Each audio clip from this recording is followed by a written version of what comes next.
Welcome, everybody, to another fun-filled injection right into your arm. Not one, but two doses of the Brian and Ryan podcast.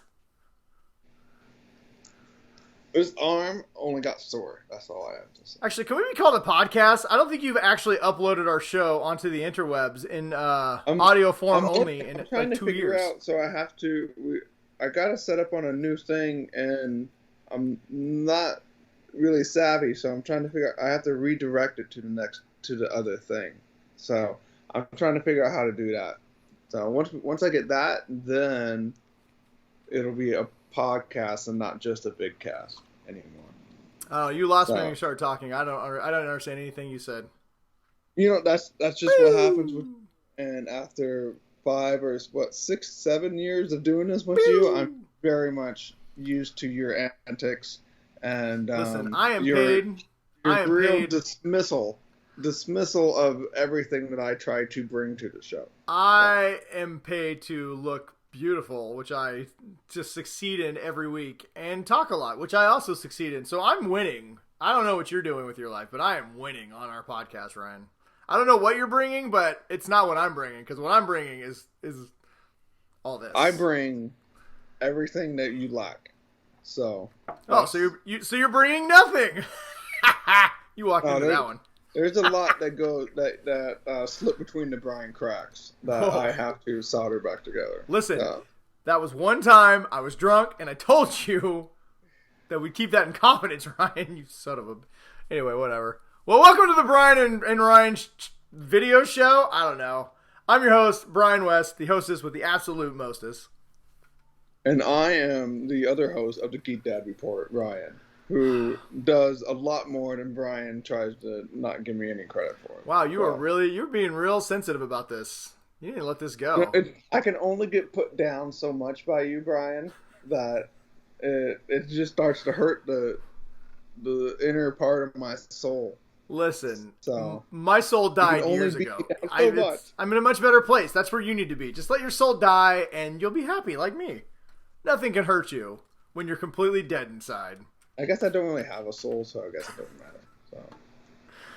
Oh, well, whatever. Anyway, I think what Ryan's trying to say is that, yes, the podcast will be coming. Ryan has been hard working to get our show back into podcast form as well. We've had some requests to please put it back into audio form as well. Big things are happening. Yeah, I mean, one of these days we'll start recording more than once every 7 weeks. I don't know. But I feel like this is like a special treat for people. Like when it just shows up in your video feed, you're like, oh my God, they did a new episode. They didn't die. Yeah, we're still alive. We survived, another 7 weeks to COVID. And that, it's true. We're still doing something that we're still doing enough that we feel like we should talk about it. That's true. And we haven't given up, which is a big deal. On life or this podcast. Or more importantly, we haven't given up on each other. Yes. How many relationships... That's the key. How many relationships survived pandemics? I know ours did. I know ours did. I know that I have several family members that are very much... I'm not quite sure... Oh, I thought you were going to say dead. I was like, wow, this took a turn. I did not expect to go there. I have several family members who did not survive the pandemic. Wow. You got to really warn me when you're going to drop that truth bomb on me. No, I'm talking about my relationship with survived. I didn't have any. Actually, I didn't lose any family members from COVID. So. Yes, there's definitely been some relationships I've had with friends who did not survive this pandemic. But that's okay. That's to be expected. Relationships with people. But yeah, we're not going to talk about bad things. Let's talk about fun things, though. What have you been up to, man? I know. Yes. I heard you got fully vaccinated. Congratulations. Welcome to the club. How does it feel? How does it feel to know that you have that super soldier serum going through your body that makes you invincible to the stupid COVID-19? I asked the lady when I was getting my second shot, and I said, so how long does it take before any of my superpowers kick in? And she just kind of gave me like a look, and then she didn't say anything. So I'm guessing it's just they're not allowed to tell people. Well, I do know that my 5G has never been better. Like, I didn't even have 5G, and I suddenly now have 5G. It's magical. All I know is that after I got my second shot and I had to sit down and wait to do the 15 minutes, and I closed my eyes, and then a hologram of Bill Gates came out of my eyeballs from the new microchip that they just put in me, and he told me what I need to do in order to secure, our future, for the new Bill Gates New World Order. So sweet. I assume that everybody else received that as well. So. He sent me just like he actually sent me a video cassette, which was weird because then I had to find a VCR, which was hard, but I did, and it was a recorded message. But he made himself like Max Headstrom, so he was really just like doing that thing. But yes, I couldn't make out what he was saying, but it was something about a new world order. I just kept asking him when I'm getting my new Xbox, but he couldn't answer that one question, and then the VCR overheated and exploded. So I took from that my Xbox should be on the way. Either that or when Bill Gates takes over the earth, we all get free Xboxes, which is a win, I think. Yeah.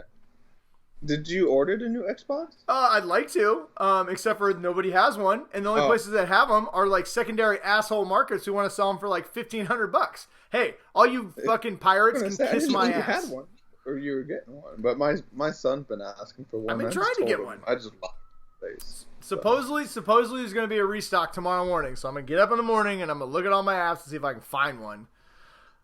But you know what? Gaming PC next Tuesday, so I'm going to be back on the computer games. Ooh, nice. Yeah, I never got into that, so I think it's one of those things that like I tried to do computer games, I just can't. Like, I can't bring myself to do it. I think it's one of those things that if you started from a console, I just think it's like, it's hard to break that, right, and go to anywhere else. I do know that you can do computer games with so I actually broke down and bought, Costco had them on sale, an Xbox One X controller, one of the new controllers.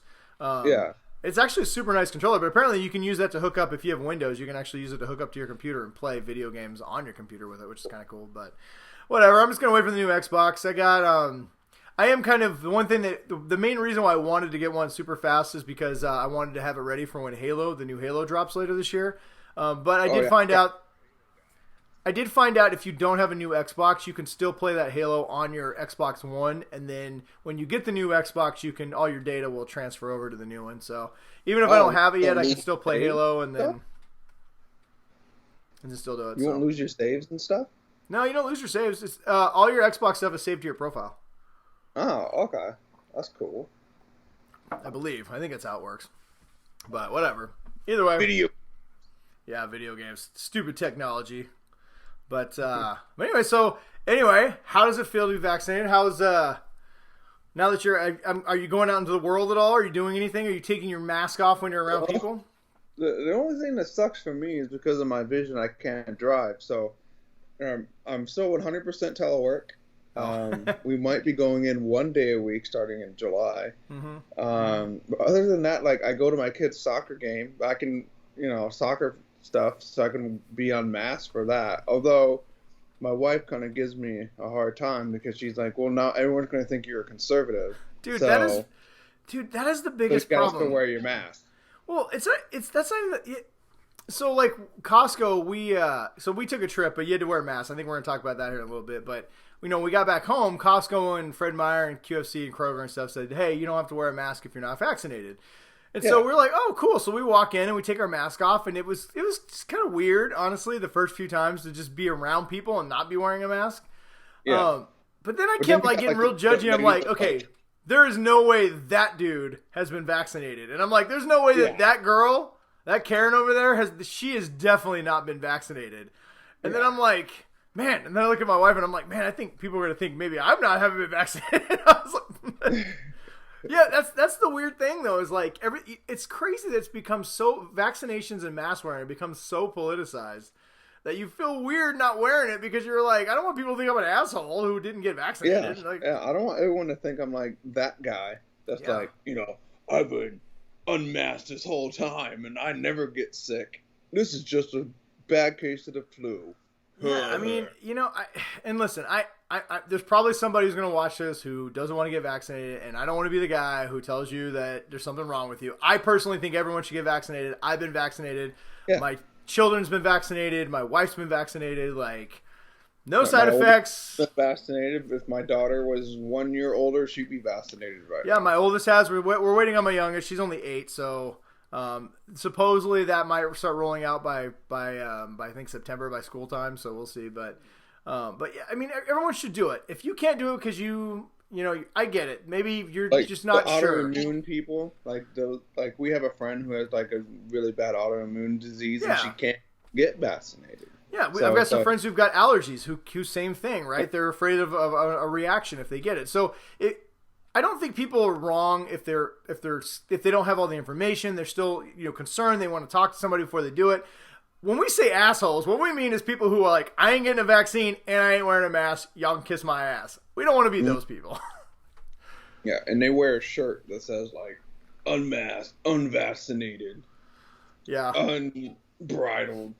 I saw a guy wearing a shirt. So Jay Inslee is our governor, and I'm not like I'm a liberal Democrat, but like I don't agree with everything my governor does just because he's a Democrat. Yeah. But dude was wearing a shirt that says Jay Inslee sits down to pee, and I'm just like,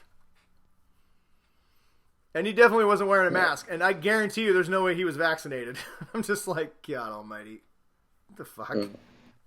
But other than that, we haven't gone out and done, like, we went to Valley Forge, we did a hike, we had our masks in our pockets, so if we passed like a big group, we'd put them on and then we'd just take them off. Nice. Yeah, my work. It's like so hot and humid here. Feels like 98 every day for like the last 3 days. That's probably miserable. It's one nice thing over here in Washington. It's been a nice balmy 70, low 80s with no humidity, so wearing a mask isn't fun, but it's not as bad as like if it's 98 and humid. Yeah, and when it's super hot out and you wear a mask and you're just breathing hot air into your mask. Yeah, it's the worst. Yeah, my work has let us. How's your unvaccinated journey been so far? It's been pretty good. My work finally allowed us to, if we're vaccinated, we could sign up for this form that says that we've been vaccinated and we don't have to wear a mask at work.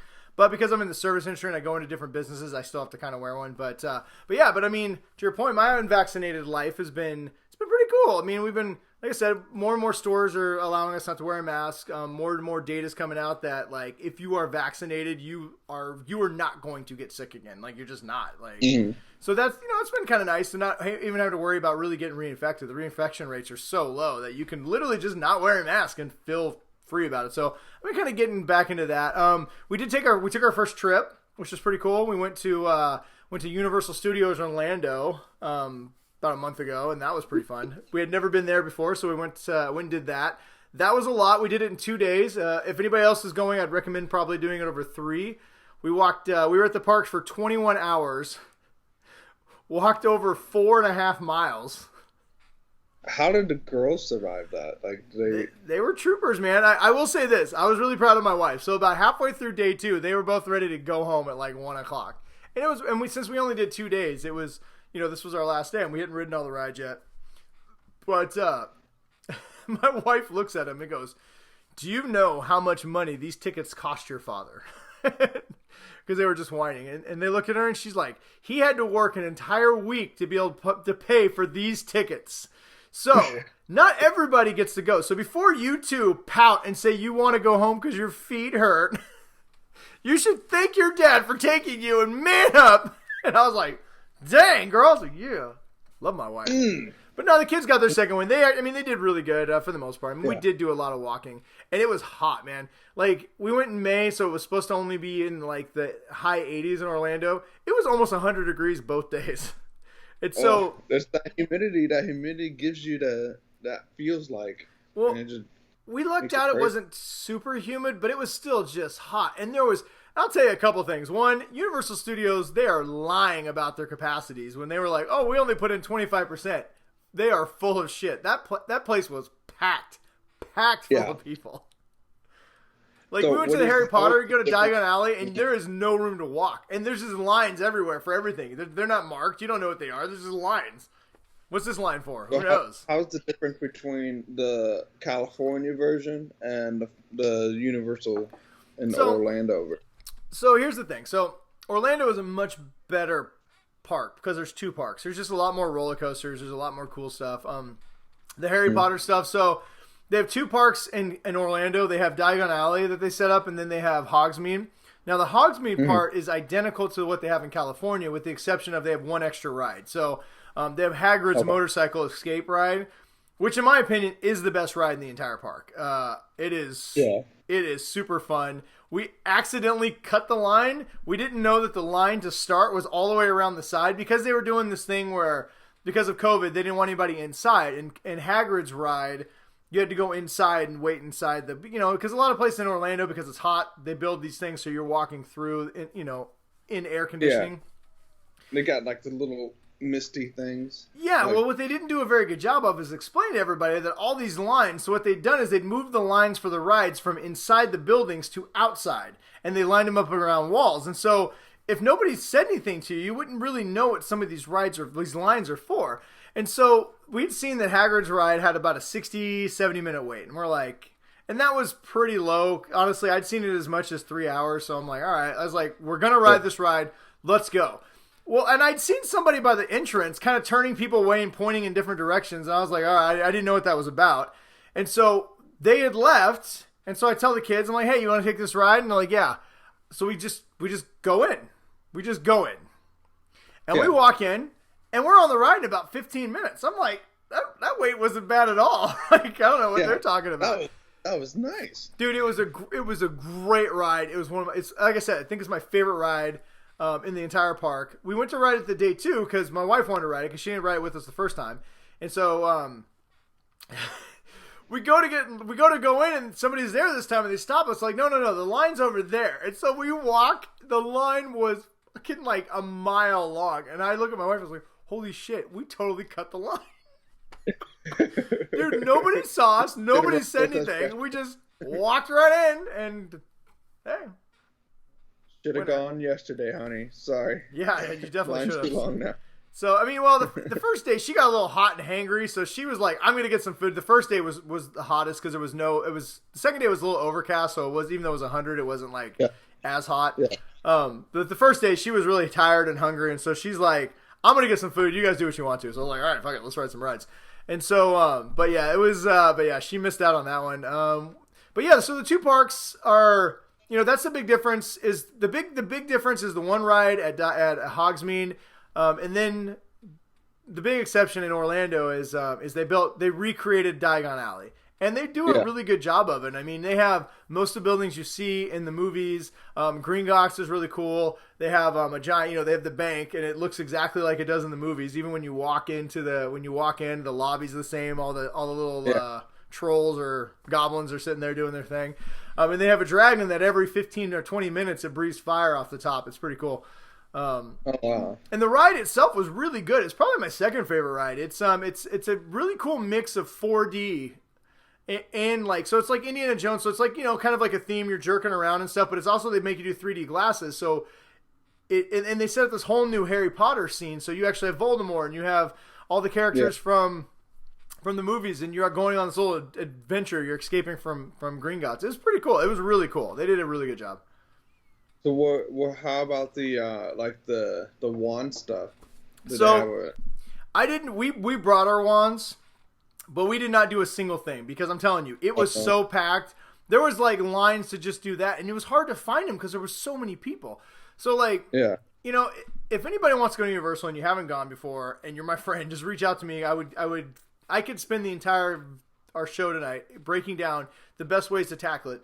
Day 2 was definitely much better than day 1 because we kind of figured out the formula, right? Like, you have to know exactly what you want to hit. You have to have a goal in mind of when to hit it, and you have to like knock out each park. Like, you have to figure out what park you want to start from, what you want to ride, and then just go. Because like, there's a 2-hour window in the morning when everything's not super busy. So like, we went back to, the first day when we went to Diagon Alley.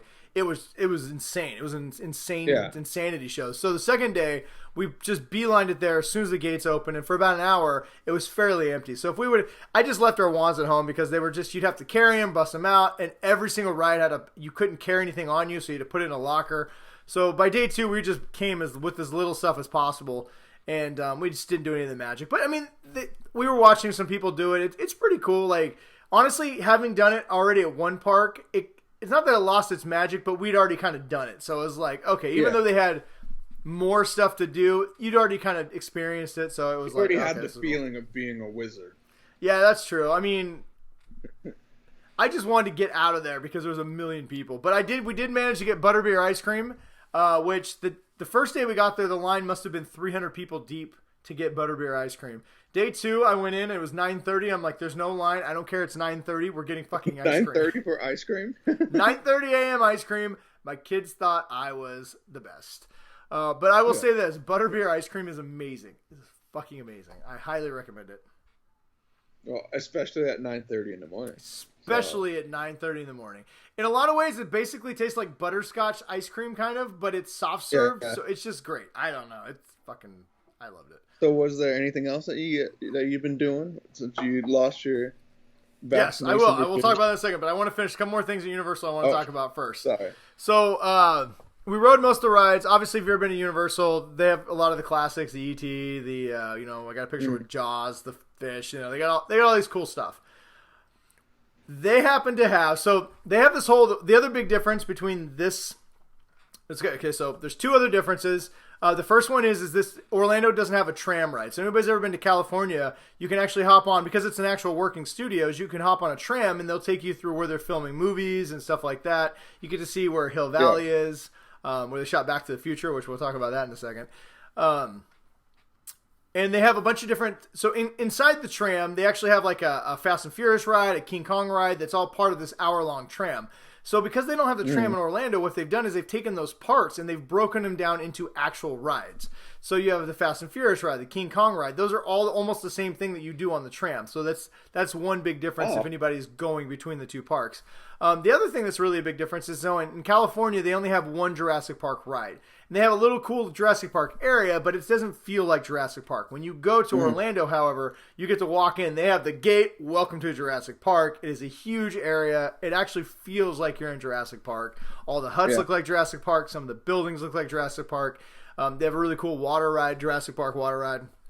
But they have this new roller coaster that everybody's talking about. Anybody who's watching this has probably seen it pop up on your Facebook or on the internet or something. The Velocicoaster. It's their new roller coaster ride. I saw something about that. Yeah, and they're touting it as it's batshit crazy. So we get there, and they've opened it up to people. The official opening isn't until tomorrow.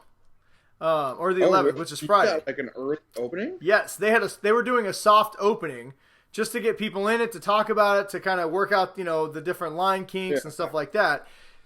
And so they let us go. Make sure people aren't flying off the rails. Well, I mean, I'm pretty sure they tested that part. I think this was more, if I had to guess, this was more getting people talking about it to drum up some excitement for the ride. But they would you didn't know when, but they would open it up and let people in. If you got in, you got in. If you didn't, you didn't. So at the end of the day, it opens up. And so we're like, let's go.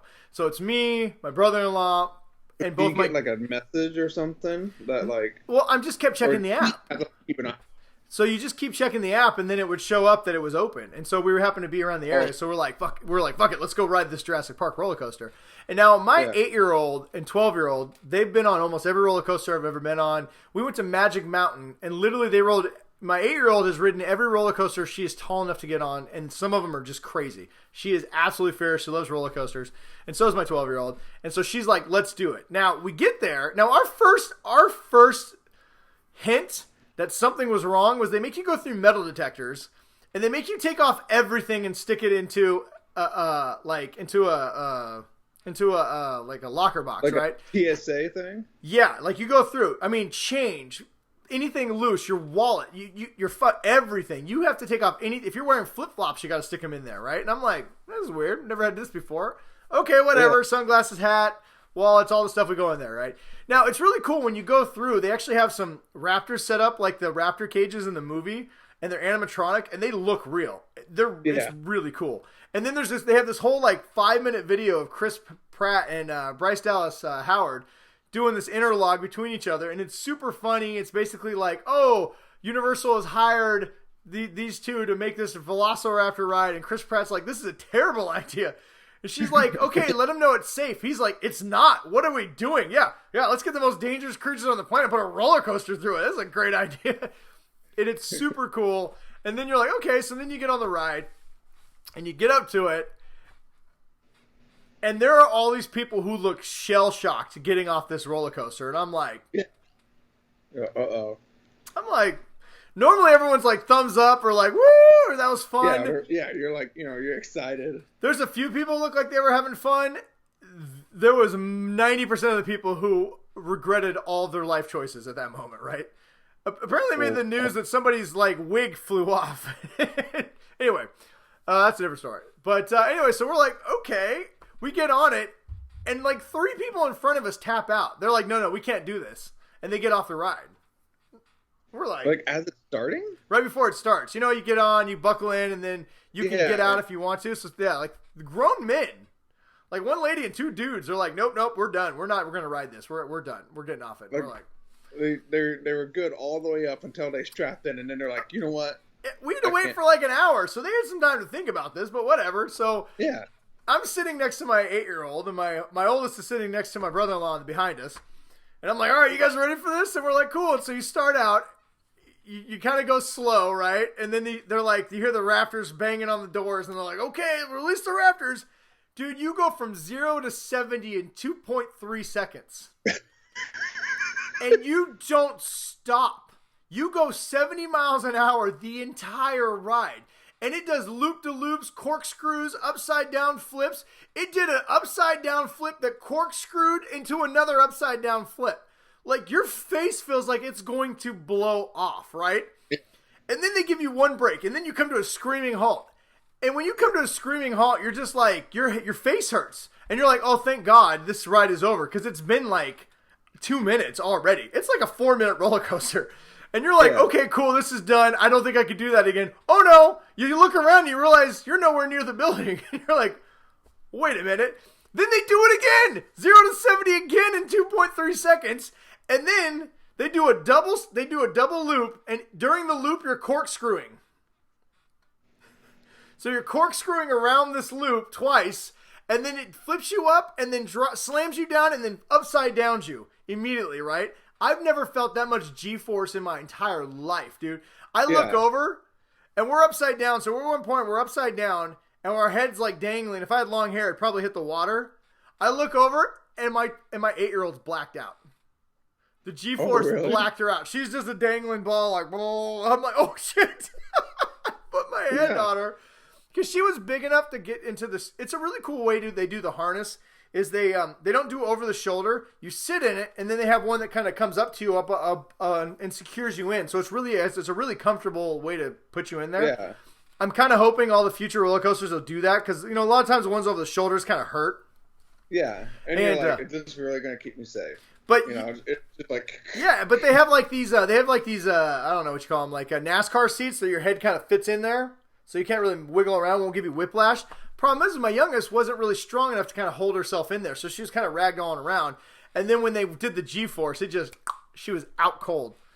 And then when they flip us back over and we get to her, she kind of comes to and she's like, oh man, what happened? That was fun. And I'm like, dude, she was so out of it for about 5 minutes. She's like walking around all loopy. And I was like, oh my God, I'm the worst parent alive. Yeah. I would have had to like keeping an eye on her. Dude, you finally get off it, and people are like, was it fun? I'm like, I would not say it was fun. It is an endurance ride. It is testing your intestinal fortitude. Out. You could have said like, yeah, and my daughter blacked out. So I feel like I should have done that in a review. I'm like, hey, maybe this ride isn't for 8-year-olds, but I know that now. But anyway, she wanted to do it again. So anyway, that was our fun experience. Universal. If anybody's going to go, all I'd recommend is just kind of planning it out first a little bit, having a good plan when you go into it, because it is a lot of stuff, and it's not laid out as well as like Disney. Yeah, the app works really good, but but it just didn't. It was really weird being around that many people too. By the way, it was just strange. Like getting on an airplane was strange. Wearing your it kind of sucked wearing a mask on an airplane because when you're at the airport on the airplane and then until you land, it's like 10 hours that you don't get a chance to really take that mask off, which does kind of suck. But if you're going to go to Universal, I mean, they were really good about hand sanitizers. They were like super mask Nazis. They had some old ladies with bullhorns walking around. And if they saw somebody else without their mask, they would be like, this park requires you to wear a mask. Yes, I'm talking to you. And I was like, you know what? What old lady wouldn't want that? Dude, it was that part was great. I kept laughing. I mean, they didn't temperature check. They definitely didn't stop people from coming into the park. That place was packed, but they did enforce the mask and give us hand sanitizer. Like I said, I mean, we all had our vaccination. So I mean, if you're not gonna catch COVID there, you just ain't gonna catch COVID. But it was but no, it was fun. We had a good time. But definitely plan out, if anybody goes to Universal, plan out your trip. Use your app. Have a game plan going into it. Get there early. Expect to stay late, and probably stay for 3 days. That'd be my guess. Yeah. Our big thing, we got concert tickets. Oh, nice. For the Green Day Hella Mega Tour. Mm-hmm. That's got Green Day, Weezer, and Fall Out Boy. Oh my god, that sounds amazing. So my oldest, he's 13. He is hardcore into 90s and 2000 rock. Nice. And my daughter now has filtered down to her. So we found out that there was this concert going on, and we were and it was, within a couple of weeks of his birthday. And so we were like, okay, we'll just get, 2 tickets. And then, one of us will go with him. And we're like, okay, well, which one of us gets to go with him? Because I was like, I want to see Green Day. And she's like, well, I want to see Weezer. And so like, okay, so 3 of us are going to go now. And so we were sitting there and we were talking about it. And we were driving to the thing. And my son, look, Dad, Mom, Dad, Green Day's gonna be here and stuff like that. My daughter's like, oh, I would love to go see them. So then my wife and I looked at each other like, okay. All right, so we're all going. We were gonna do this for your birthday, but I guess now we're gonna do this as a family thing. And so now we're getting 4 tickets that were like $100+ each. But we're all gonna. But this is my only concern. Is this is gonna be like our first like big mass people event. But we have until August, so hopefully things get a little bit more normalized by August. But that's going to be our first mass event, and I'm actually pretty stoked for it. I'm not gonna warn you. I won't lie to you. It's weird when you first do it. I mean, you get used to it pretty quick, and like I said, knowing that these vaccinations are as effective as they are, like, takes away a lot of the fear factor of like, am I going to get sick in one of these things? It is just weird being around people again. I mean, it's just. Yeah.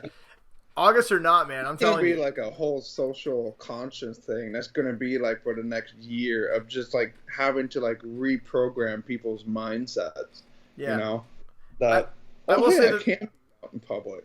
Well, the thing that kind of like the first couple of times you're around somebody out in public who's just like, you're going to be like, but honestly, I don't know. It is what it is. Like, you just got to trust that your vaccination's gonna keep you safe and gotta live your life, man. It'll be, but it is a little weird. I won't lie to you. It wears off pretty quick, but it still feels kind of strange. You're just like, all right, whatever. Yeah. But that's cool, man. Well, I hope you guys have fun with that. I know we the other thing that we've done when we do the show, or the next episode will be in August. So I hope not. I can tell you all about it. I hope not. We got at least one. We've been good about doing at least one a month. All right, we got to try and keep up with that schedule. The other thing I've been using my vaccination blood to do is we went to the movies again. Movies? Like movie theaters. Went to a movie theater. Did you get popcorn and we got popcorn too? And so I'll say this: the movie theaters are not enforcing masks. They're enforcing masks in like the general area when you're out and about getting your popcorn and stuff. But once you get in the movie theater, nobody's wearing that thing. I mean, like I said, we're vaccinated, so they say we don't have to wear that thing. So I'm definitely not wearing that thing. But and they're gonna dim down the lights and nobody can see you anyway. Nobody cares. And there was somebody behind us hacking. And me and my wife kind of looked at each other. I mean, we weren't like, oh my God, are we going to get COVID? It was just like, what a dick. Who goes to a theater if you know you're hacking? I don't care if you have COVID or not. Like, if you've been vaccinated and you've got just a cold, don't go out in the public right now. Don't be that person. But no, it was, so we did it. We've done it twice. We actually did it over a course of a couple weeks. My daughter, for her birthday, we wanted to do something fun for her, and a lot of places were still closed down. So we actually took the opportunity to take advantage of the rent a movie theater thing. And so they had, you could rent a theater for an older movie for only $100, and you could have 20 people in it. And so for her birthday, that's a pretty good deal. Dude, she invited 10 friends, and then since there were still some spots open, we invited a couple of our adult friends whose kids were coming, and so they. So we put 20 people in the theater. They had a deal going on too. You get 10 bags of popcorn and 10 drinks for $70. So every kid got their own drink. What you pay at the normal price for just a large popcorn. For less than $200, we had a full birthday party in a theater. catered basically for these kids, and that's cheaper for less than $200. That's cheaper than I can usually rent out like a trampoline place or something. Oh yeah.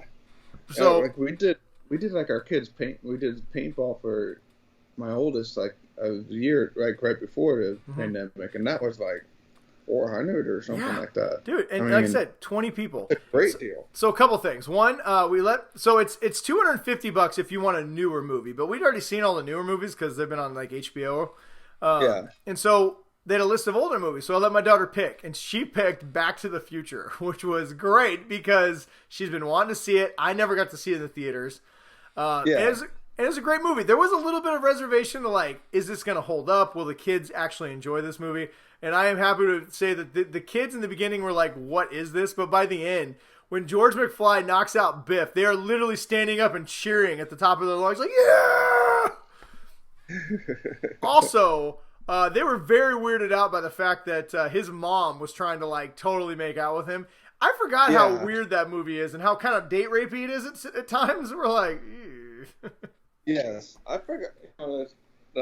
My kids were kind of young when they watched it, so I don't think they like catch that. But I think if we were to rewatch it, I know my oldest, so he'd be kind of looking at me like. Yeah, I mean, it was a theater full of like 12-year-old girls, and they're all like, "What is happening in this movie?" Yeah. But they all loved it. They thought it was great. Boys are like they all want to make out with their mom. It was really funny. So my 8-year-old's there, and so in the movie, when they have trailers, like they actually have trailers like anything else, and then. When the Universal logo pops up, it's that really old Universal logo with the planet, and it looks kind of like old. And my youngest goes, "Oh man, this is one of those old movies." Like, yes, it is. I'm like, oh my god! But by the end, we get home, and she's like, "Do you have the sequel?" She's like, "We can't end this on a cliffhanger." So then we watch the second one, and we haven't watched it. We're gonna watch the third one next. But yeah, it was a hit. It was fun. So I can tell you right now. Anybody who gets an opportunity, I don't know how much longer theaters are going to do rent a theater. If you've been on the fence, just do it. Pay the $100, go see an old movie, invite all of your friends that you want to hang out with. It was one of the best movie experiences I've ever had. Renting your own theater is just fun. It's so cool. Like, I see why rich people put a movie theater in their house because it's just awesome. Yeah, it's just around. There's nothing like the movie theater experience. Yeah, especially there's not. When you got like you got your popcorn and it comes back to just being like a mental thing. Well, okay, so that is actually kind of what I want to talk about for our. I mean, I know we've talked a lot already, but for our kind of main topic, I want to talk about tonight is I want to talk about movie theaters and our experience of watching movies over this pandemic because I will say I had the greatest experience. I thought, oh my god, when the pandemic hit, I bought a big TV. I bought a Dolby Atmos surround sound. I've talked about lots of times on here, so I could have the theater experience at home, and it's been really good. And HBO's been releasing brand new movies on their platform, so that's been nice. But I was just after watching Back to the Future. I mean, before that, there was part of me that's like, oh man, maybe I should just watch. Maybe I should pay the $30 and just watch Black Widow at home, right? Yeah. I go see Back to the Future, and I'm like, screw this, man. I want to watch this in the theater with as many people as possible. And so me and my wife decided, like, you know what? Screw it. Let's do date night. We've already gone back to the theater. Like I said, we've been vaccinated. Let's go see Quiet Place 2. We really liked the first one. We wanted to see the jump scares. And so we bought tickets to that. Well, so we watched that last weekend. On the Friday and the night before it, we watched the new Conjuring, right? Conjuring 3, Devil Made Me Do It. I'm not going to review it on this, but I'll say it's good if you like the Conjuring movies. I'd check it out. I don't think it's as good as Conjuring 1 and 2, but it was entertaining. So we turned out the lights. At my house, I got the Atmos going, and it was great. It was a great experience. Well, then we went to the theater. We were super excited to go to the movies. It was $32 to go to the movies at 4 o'clock. Oh man, I forgot about that. Yeah, I'm like, oh shit, I did forget about this part. It was $9 to get a large drink. I'm like, Jesus Christ. All right. It's $40 to go see this movie. And so we watched A Quiet Place 2. If you like, same thing, I'm not going to give a full review, but if you like Quiet Place 1, it's more of that. It's got more monsters and way more jump scares. But it's good. It was entertaining. We were talk and noises, I'm guessing. Yeah. It was in the Dolby surround sound, the new Dolby Atmos theater they have there. It was a great theater experience. But when we left it, we were just kind of like, it really wasn't any different than watching The Conjuring at home, if I'm honest. like it was about the same experience, except for we'd saved with $30, and when we were watching The Conjuring, we had a couple alcoholic beverages, and we had to use the bathroom once or twice. You can pause it real quick and just use the bathroom. So, ultimately, it kind of led me to think about my original statement of like, there's no experience like the theater. Honestly, if you got a good setup at home and you can watch the movies they're releasing, I'm kind of at the point where, you know what? I don't know if the theater is that much better of an experience, honestly. So, and with some of these streaming services, I think, like, aren't they doing Black Widows like $40 or something like that? Yeah, you can do it. You can. I thought it was 30, but it might be 40. What you paid, and you're gonna have the extra benefits of being at home. Yeah, I mean, we were gonna go take the kids to Black Widow in the theater, right? But then once we realized, oh wait, it's $32 for 2 tickets. It's gonna cost us $70 for tickets. It's gonna be $100 for tickets and popcorn. Like I said, I have a really nice sound system and setup at home. Yeah. And as soon as we get home, they're gonna start hitting me up for the $30 to buy it again. So I don't know, man. I don't know if. I mean, I'm still gonna see some movies in the theater, but I'm kind of free popcorn that you just do in the microwave. It's pretty dang good. Yeah, get the movie theater butter one. Yeah, I don't know. So anyway, I don't know. That's kind of, you haven't gone to the movies yet, but what do you think? So how do you feel? You have the streaming services. You've been watching some of the newer movies and stuff. Like, what do you think? What's your thoughts as a family about going back to the movies? About what you've thought about the movie experience at home? Like, so I don't. Are you guys going to go see Black Widow, or are you going to buy it at home? Yeah, we're going to rent it. You're going to rent it? But like, we don't have the surround sound set up. Mm-hmm. But like when my son and I watched Kong versus Godzilla. Yeah. And we had a great time watching it, and we were actually talking about it today, and how we would just cut out all the human scenes and only keep the monster fighting scenes. Oh my god, the human scenes are so boring. But we were like, I think that movie would have been more fun for us. Like, we had fun watching it at home, but I think it might have been more fun at the theater. But, yeah. I mean.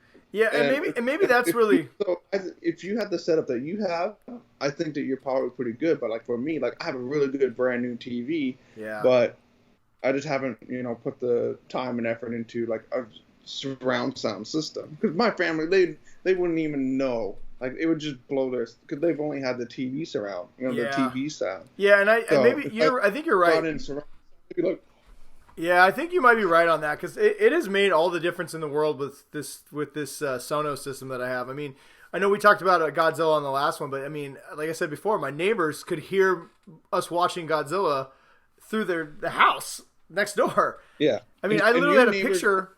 Packed in. Like, you guys have space between your neighbors. Yeah, I mean, we're not door to door. I mean, we're not like 2 feet away. I mean, we've got thick walls and some space between us, and they still heard it. I had a picture drop off the wall from my subwoofer, So I mean, it's definitely adding the sound. Definitely gives it a different experience. So I mean, yeah, I guess to your point but that was the big difference for me. Is like once I got the surround sound with the nice TV. I mean, I love movies. I love going to the theater, but yeah, honestly, like I said, in Quiet Place was not a bad movie. It wasn't a bad experience, but like. There's some assholes, like I said, behind us just hacking away, and I'm just like, I don't want to deal with these. I don't want to deal with these people, and then on top of it, it just costs so much, and then, Or you can pay $200 and $300, get a really good surround sound system, and you've got, you can watch 3 movies at home, and then from there on, you've already paid off your surround sound system. Yeah, that you would have get at the theater. Yeah, it just for me, I had 3 experiences. We watched the new Zack Snyder Army of the Dead, which I loved, by the way. If anybody wants to know. that was a good fucking great movie. We watched that. It felt like a theater. We've gotten so used to Friday night movies. Every Friday, there's usually some new movie on a streaming service, usually from a well-known like studio and like a movie. We turn out the lights. We call it family movie night. We have what we call movie rules. So whenever it's a movie, like a theater movie, there can't be any lights on in the house. We take minimal breaks, and there's no talking or our phones or anything. So every Friday night, we'll pop it on. This Friday, we're gonna watch the new Mark Wahlberg movie on Paramount Plus. It's basically like time travel Highlander. It's called Infinite. It's by the guy who made Training Day. Yeah, I remember it's got that. It's got the Infinity symbol. Yeah, it looks pretty cool. So we're gonna do that. All right, well, the plan is to watch that. My oldest wants to watch the new In the Heights movie, the new musical from Lin-Manuel Miranda. Oh. So that's on HBO Max. We'll see. We'll see who wins that battle. But yeah. So I mean, we've really enjoyed it. But we watched Army of the Dead. Then we watched The Conjuring. And honestly, watching The Conjuring back to back with watching Quiet Place 2, which were both good movies. Honestly, like I said, the experience was not really any better at the theater. That to me was like, man, I was really excited to go back and see movies, and I am. I mean, I had a great time at Back to the Future, but I wonder if that had a couple of things. One, it had the nostalgia factor, and two, renting your own theater is amazing. If I didn't say that before, it's fucking amazing. Well, and I think you nailed where this is kind of where I think you're kind of leading to. Is that when you're talking about experience, is the experience of going to the movie theater and stuff like that. And, you know, you might talk to your wife or something about it for a couple of weeks and you enjoyed it. Then there's the experience of, like you said, every Friday, your family has a movie night. And those are experiences that will probably carry a lot farther in your children's life than it would if they had gone and, you know, go see, you know, a movie. Because nobody can afford to go see a movie every Friday night. No. You can't go out and drop out $200 to $125. If you guys went out to dinner before, $200, you know, just for a family Friday movie night. And I was sitting there and I'm like, oh yeah, that's why. You know what? I forgot the movie theaters were dying before the pandemic, and now I remember why. Like, yeah. You know, and it wasn't. And we go to the local AMC, and I replaced it with something better. Yeah. You know, you're getting a family experience, and you guys, you know, and you're doing something that is better than the movie theater. You're sitting as a family and doing everything together. Well, it's just like, and you know, we rewatched in the pandemic. We rewatched all the Marvel movies, and I'm telling you, like when I watched Endgame, watching that Marvel experience with my family, all 23 movies, like. By the time we got to Endgame with the sound, and it was like it was the same. It was a better experience than that opening like weekend when I saw Endgame with a whole bunch of people I didn't know. And not that I'm going to stop going to movies. I just don't know if I'm going to go to movies that aren't like Star Wars or like these shared experiences that you cannot get at home. Yeah. But here's the hard part. I think if studios think that people are just going to flock back to the theaters, I think they're mistaken. I don't think. I don't think they realize how many people like you invested their pandemic dollars into a new TV and surround sound. Well, and the genie's out of the bag. So, like, for instance, you know, I have Paramount TV. They're going to, Quiet Place 2 is going to be on it in August. So my kids want to see it, and I'm like, okay. They're like, let's go to the theater. I'm like, no, I went to the theater. You're going to watch it on the streaming service. Like, we pay a lot of money now for these streaming services, and not that I don't enjoy the theaters. It's such a weird thing. Like, I don't want the theaters to go away. But like I said, I invested a lot in my Sonos system and my new TV, and the experience isn't that much different, honestly. And you don't have to worry about who's around you and some guy hacking behind you when you're at home. You know what your safe space is. Well, it's just like, you know, Justice League. I had a few friends over, and we had what we called our COVID crew. We had a couple people that we trusted to hang out with during the quarantine. You know, it was the only way we all kind of stayed sane. Your little safe bubble. Yeah, our little friend bubble. And so they have two daughters the same age as ours, and so they're big superhero fans. So we had them come over for the Justice League movie when it dropped. We ended up not even starting it till like 10 o'clock at night, so it didn't even finish till almost 2 in the morning. We were afraid everybody was going to sleep, but we put it on. We put it on with the Dolby Atmos, the surround sound, everything. And literally, it was one of my favorite experiences during the pandemic. I loved that movie. Like, to me, it was even better with just enjoying it with my friends. We had the kids on the floor. We took, after each chapter, we took one quick break so people could use the bathroom and whatever. But it was an amazing experience. Like, I will put that experience of watching that with them, with my setup, I'll put it up there with almost any movie-going experience that I've had. And so it's just, like, I don't know, man. I love movies, and I think movie theaters have a real problem on their hands. Yeah, I think they're going to get this initial surge, but it's going to wear off really quick when people start being like, "Oh shit, yeah, I got to pay $40 Well, and I just think, for me and my date." yeah, I mean, and I think the big telltale thing is going to be a couple movies. We got a few movies coming out, like Top Gun. Top Gun Maverick is coming out. I want to see that in a theater because I want to see that. Yeah, I want to see that in the biggest goddamn screen I can possibly see it in. Right? It's yeah, shot in IMAX. It's in the back. They literally shot it from the cockpit of fighter jets. I want to see that in a big screen. But like yeah. we have Fast and Furious coming out. We have Black Widow coming out. And there was one other movie coming out that's a big movie. Those are going to kind of tell the tale. If Fast and Furious doesn't make $1 billion here, that should be a warning sign to literally everybody. Yeah. And I don't know. I think we're gonna see a lot more people either, like you said, they invested in the streaming services. Yeah. And you're like, why am I paying for the streaming service if I can just wait a little bit longer? I'll just wait until then, because I think people have gained a little bit of patience. Well, and honestly, places like Disney Plus, right? So you look at the Black Widow, the idea of releasing a Black Widow. They don't have to pay a middleman because they own Black Widow, the movie. So they don't have to pay a theater cut. They don't have to pay the advertising cut. They don't have to pay all these different cuts. And you have to sign up for their service that they're going to get you on monthly, right? So maybe Black Widow only makes $200 million, $300 million in subscription costs, right? And maybe another $100 million in theater. So you look at Disney and say, oh, they only made $400 million. If they were releasing in the theater, they would have made $1 billion. Yeah, but if they were releasing in the theaters and make $1 billion, how much of that actually goes to them? They're controlling the complete product now. It's in their hands completely. So I think that's valuable to studios. So I don't know, man. We'll see. We'll see what happens. I'm assuming the margins on a streaming service payment is incredibly higher. Yeah, they get 100% of the profits. Yeah. It's good margin. So I don't know. Anyway, that's kind of just our thoughts. I think we're kind of both in the same agreement. I think I saw movies more than you did, just because, like I said, you can't really drive. Yeah, I can't imagine with the TV technology, the sound technology, and the availability, even paying, I paid a whole bunch. I paid 2 or 3 different times for $20, $30, $40 movies over the pandemic. It was fine. Yeah. It was cheaper than going to the theater, and you get the same experience. So or going home. That's all I think is going to be. Everything's going to be coming into the house. And not just that. We set for 27 minutes of previews. Shoot me. Gosh.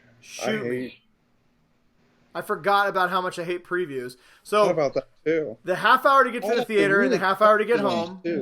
So, and here's the other thing. A half hour to get to the theater, a half hour to get home, and a half hour trailers. That is an hour and a half of my day that I also lose that I wouldn't have lost if I just would have watched it at home. That's the movie. Yeah, that's the movie. You could have watched at home. Like I said, The Conjuring 3, the movie wasn't as good, but the experience was just as good. So I don't know what to say, but all right. Well, we got a couple minutes left here. I know we wanted to talk about a couple of things we've been watching. I don't know how much you want to get into them. I know you wanted to cut it short because you have work things to do. So do you want to talk about a couple of things we've been watching, or do you just want to call it a night? We can do it really quick. I don't know how really quick is for Brian. No, I'll keep an eye on the time. I know you got to get up. I know you got a hard day working for the man tomorrow. So, well, I'm in training tomorrow, so it's. Are you training to be a ninja? That's for sure. No, I'm getting trained on something that's really cool. Like ninjutsu. Like how to use nunchucks. Exactly. That's what the federal government has been putting all their resources in. Nunchucks. Oh my God. Well, get me a job, but now I want to come work for the federal government. Biden actually said it, like, all federal employees get a nunchuck and free training. Listen, so that's the gift that just keeps on giving. Let's be honest. All right, but we can't. I've been watching.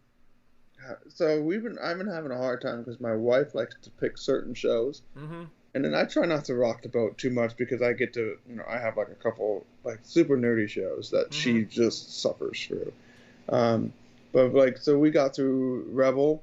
We've been watching that. The Rookie, I kind of restarted on the Nathan Fillion show. Never really watched it. And then. That's a pretty good show.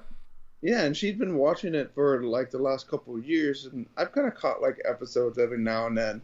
But I was like, let's just start from the beginning. So we went through all that, but more recently from the Geek Dad side, I did just finish Castlevania. Oh, I got 2 episodes left. Oh, I got to the episode. I'm at the episode where Belmont and I forget her name, but the sorceress, they just went through the mirror to go to help Alucard. yep. And it gets crazy. Yeah, dude, Castlevania, if anybody's never watched Castlevania, it's a very adult animated show, but it's always like build up, and then the last couple episodes are like the most crazy, intense things you've ever seen.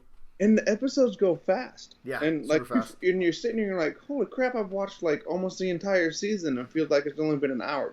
It's been like 3 hours. Oh, they're 25-minute episodes, but yeah, I mean they goes really fast. Yeah, it's a good show. Great show. I'm gonna finish that this weekend. Have you checked out Superman and Lois yet? The which one? Superman and Lois. So I think I'm on episode 4 or 5. I think the last thing I remember was they had that one festival thing. Okay, dude, get caught up. His mom used to always give people crap. The stranger, the Captain Luther. There's a twist to him that's really cool. Okay. Yeah, it's, you know what? Every now and then it has some CW moments, but for the most part, it's a really good show. Yeah, it's the only show I've actually been watching on the CW. I just got to get caught back up. I still watch Legends of Tomorrow because it's such camp and they know it's camp. It's just ridiculous. It's pretty funny, but yeah, I mean, I don't watch it seriously. Lois and Superman and Lois is really the only show I still watch like regularly. The one I'm really looking forward to is what was that astronaut show? For All Mankind? Yeah, For All Mankind. I realized I haven't watched the second season yet. I thought you had. Watched the second season, so I'd only watched the first season. Oh, dude, that show is incredible. We're about to start season 2. I promised my wife we'd take a break because it is a very dense show. Like the first 10 episodes, it's a chunk of show. Like it goes over 2 decades. They're like hour and 20-minute episodes. So great, like that last at the very end of the first season where so we're gonna watch season 2. My wife decided we were gonna get caught up on Handmaid's Tale. We had not watched that show. That is not a great show to binge watch. It is depressing as all hell, but it's a good show. We're almost through season 2. Ted Lasso. Oh, it's coming back. July. In a couple of weeks. And then like we saw, we put it on our watch list, that Sweet Tooth show. We're gonna start watching that this weekend. We just finished. That's on our watch list too. Yeah, I've heard Sweet Tooth. That's kind of where I'm at right now. If any of you have looked at that and be like, it's a deer with antlers, what is this? I've heard it's incredible, so I would recommend. I've heard it's kind of like Stranger Things-esque, like. Yeah, and I added that Shadow and Bone, the one that you. So we just finished it. It's really good. It's a YA story, but don't let that even if you don't like young adult, it's not like Twilight. It's much more like Maze Runner than it's like Twilight. Okay. It's basically X-Men. It's like steampunk Russian X-Men saga. It's pretty good. Why not? Actually, I lied. You know what it's more like? It's more like Avatar, The Last Airbender. It feels a lot like Avatar. Okay. But it's really good. I really liked it. It's they don't get too corny on the love stuff, and it's a little confusing the first few episodes because they dive you into this whole fantasy world, and you're like, I don't know what they're talking about. Like they talk about their kingdoms and the people, like we know what they're talking about. So I recommend going. There's lots of articles. If you guys want to watch Shadow and Bone, there's lots of articles where it'll explain the world without spoiling the season. So what I did was I went to that after the first episode, kind of read about it, and then explained it to my kids and everybody. And so when we watched episode 2, everything made a lot more sense. Okay, I'll try and do that. I would definitely recommend it because the lore is very dense in this show, but it's really good. It's based on 3 books, I believe, and they've already renewed it for season 2. The first season covers the first book, so it's I'm really excited. It ends really well. I'm excited for season 2. Shadow and Bone, very good show. What else have I been watching? We watched Handmaid's Tale. We're gonna watch the second season of For All Mankind. We're watching the new season of Lucifer. Oh my god, I love that show. I've seen all your messages about that you keep posting. Lucifer is incredible. Just watch it. It's on my watch list. I'll get to it when I can. I'm almost caught up finally with Clone Wars, and I'm tired of everyone asking me if I've seen Bad Batch yet. No, I haven't. I know I'm the Star Wars guy. I got all Star Wars stuff. Mm-hmm. But I'm trying to watch all the Clone Wars before I watch Bad Batch. So I'm on season 6. So my there. son, he kind of has a little bit of my OCD, and I was like, let's just start we're on season like 3 of Clone Wars, and for him and I, our thing was we're gonna watch it together. We never get time together. Yeah, that's my problem. I never you time to sit down and watch and do it, and so we're on like season 3, episode like 7. And I'm like, dude, we're never gonna get caught up. Let's just start Bad Batch. And he's like, I can't. I have to watch every episode of Clone Wars. And then I can watch. He's like, Dad, I can't. It's killing my brain just thinking about jumping over all this stuff. So Clone Wars is such a weird watch, right? So I've been watching over the last like 4 months now. I'm almost done. Some of it is Clone Wars is like some of the arcs are the best that Star Wars can ever be, and some of it is the worst that Star Wars can ever be. And it's just like, trying to get through some of these episodes, but then like I just watched the arc where the Mandalorian arc where Darth Maul like takes over Mandalore. It is incredible. It's 3 episodes. They're like 3 of the best things I've ever seen in Star Wars. I'm like, this is so good. It's just, I don't know, but I'm excited to finish it. I've heard season 7 is amazing, and then I'll get caught up on the Bad Batch, so we'll talk about that. I know we both watched Invincible. We don't have a lot of time to talk about that, and honestly, I don't want to spoil it for anybody who hasn't seen it. All I can say is very bloody. If you have not watched Invincible, it might be one of the best superhero things ever created. It's animated, but don't let that turn you off. I'm glad it's animated because I don't think I'd want to see this live action. If you want to see Jeff Bezos basically telling you why you should not idolize a Superman figure, Invincible. It is, and thank God it's animated because it's like Ryan said, it's some of the goriest things I've ever seen. But the storytelling is incredible, and the final episode is, when it gets to that twist in like the middle of the season, and they hit the twist in the first episode. Oh yeah, that's right. They did that pretty early on. Yeah, if you watch it, stay for the credits because like you'll be like, oh, it's over, and you're like, wait a minute, there's still 13 minutes left. Okay, what's this? It's and they're meaty, man. They're like an hour long, which is a long time for animated. But it's a great show. I would highly recommend Invincible. We were gonna spend a lot of time in this episode talking about a new show, Jupiter's Legacy, and recommending it because most critics shit all over it.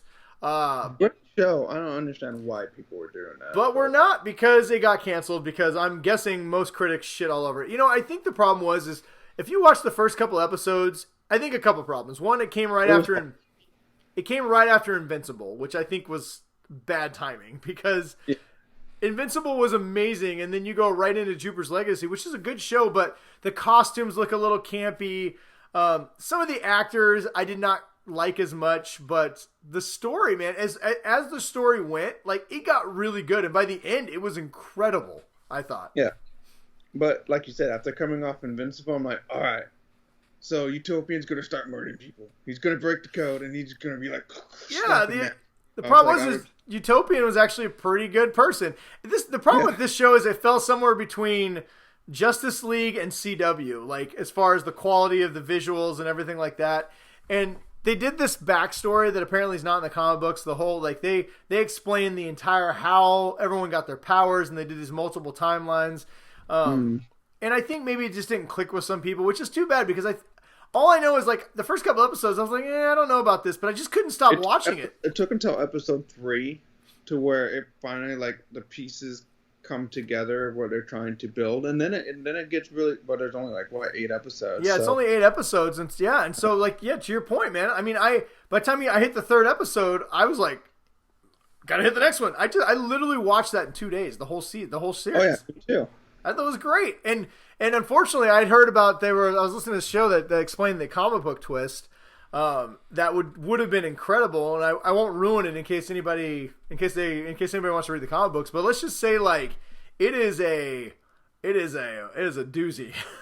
Yeah, where the show would have gone, and I would have loved to have seen that on the screen, just how, like, piecing that together, and that probably would have been the start of season 2. Yeah, and the balls the shows would have shown to do it would have been. You know what they probably should have done is that should have been the final episode of this season. Yeah.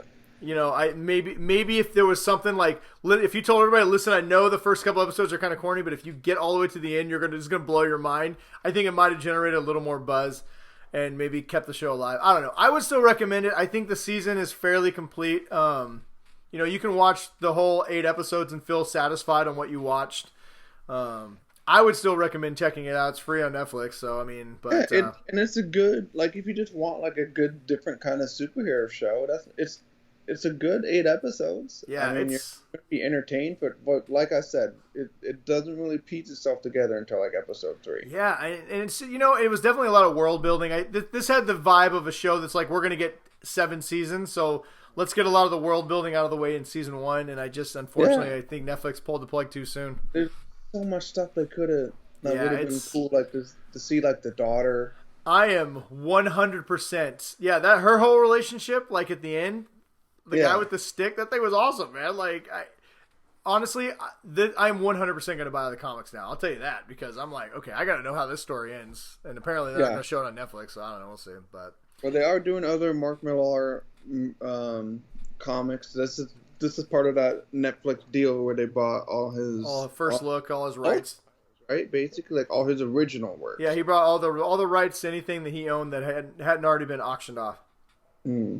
So there's a lot of stuff that they're going to be bringing in from his brain. Yep. So all right, well, I think that's about it. I don't think I'm doing. I mean, unless you got something else you want to talk about.